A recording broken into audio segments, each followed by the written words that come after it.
ایک بھوکا بچہ دودھ کے لیے رو رہا ہے۔ افغانستان میں ان دنوں یہ ایک عام بات ہے۔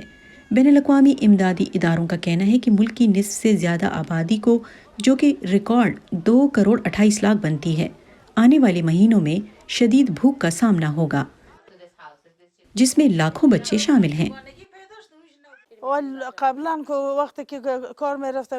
پہلے جب ان کے والد کام کرتے تھے تو ہم ہر ایک کو دن میں 2 بار دودھ کی ایک بوتل دیتے تھے۔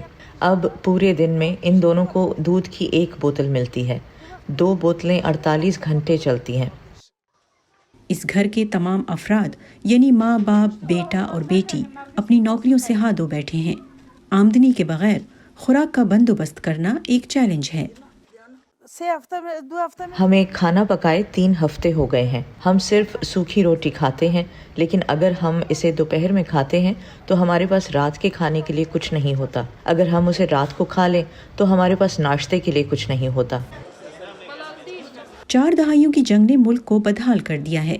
افغان حکومت کے بجٹ کا تقریباً 3/4 حصہ غیر ملکی فنڈنگ سے حاصل ہوتا تھا۔ جب طالبان نے اقتدار سنبھالا تو یہ فنڈنگ بند ہو گئی۔ امریکہ نے افغانستان کے تقریباً $10 ارب کے اثاثے بھی منجمد کر دیے ہیں۔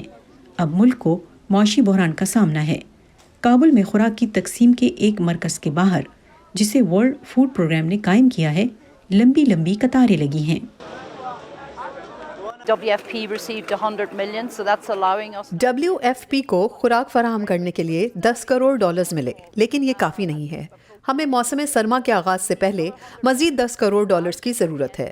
2022 میں مزید $30 کروڑ کی ضرورت ہوگی۔